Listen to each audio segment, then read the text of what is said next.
So, it is February 5th, 2026. The headlines are, while they're pretty much all freaking out about Bitcoin's flash crash back to the $70,000 mark. They are. But we're going to look past the panic today. We're digging into this report from MINAS Academy. They're calling it the $70 K reset. Right. And our mission really is to figure out if this is a market failure Yeah.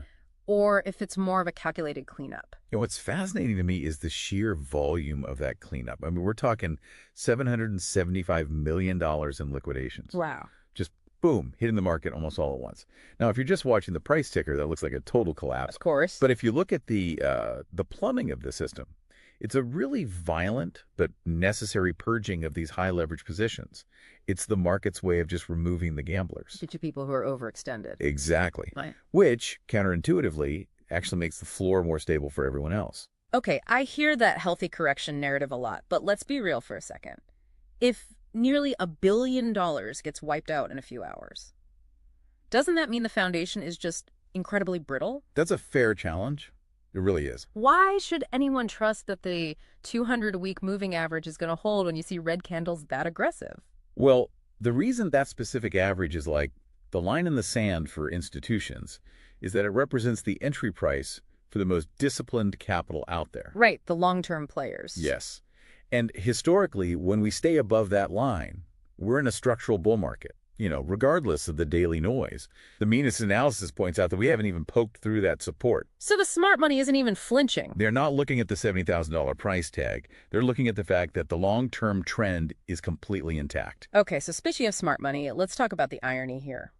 While retail investors are panic selling, MicroStrategy is reportedly planning a $21 billion stock raise to buy more? It's a massive number. Yeah. So if the exit sign is flashing for the average person, why is a giant like MicroStrategy treating this as an entry point? I mean, it's a total divergence in time horizons. But Retail is reacting to the immediate fear, to the ceiling. MicroStrategy is playing a multi-year accumulation game. a different game entirely. But that does raise a different question, right? Does a $21 billion raise by one player create a centralization risk? Oh, interesting. The Great Reset might just be shifting power from thousands of individuals to like a handful of corporate balance sheets. And that actually brings us to what MINAS Academy calls the MINAS pillar of security.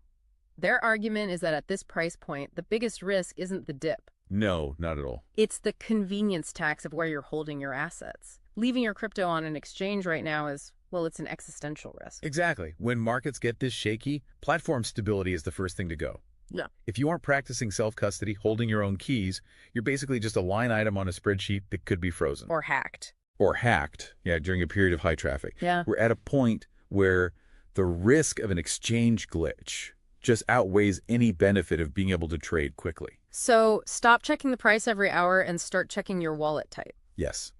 This is the moment to move from a hot wallet to a cold offline solution. It's not about whether you can sell. It's about whether you actually own what you think you own. It's the difference between gold in your safe versus a piece of paper that says someone owes you gold. So looking ahead, MINAS isn't just seeing a reset here, they see a launch pad. They do. They're saying if the $70,000 floor holds, the path to $130,000 by Q3 is wide open. And that's because the $70,000 level is a massive psychological battleground. If the market can absorb all those liquidations and stay above that average, Proves something. it proves the asset has matured.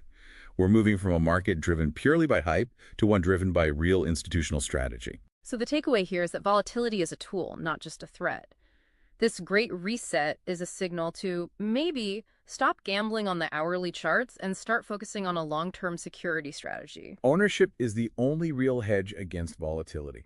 That's it. And here's a final thought to mull over.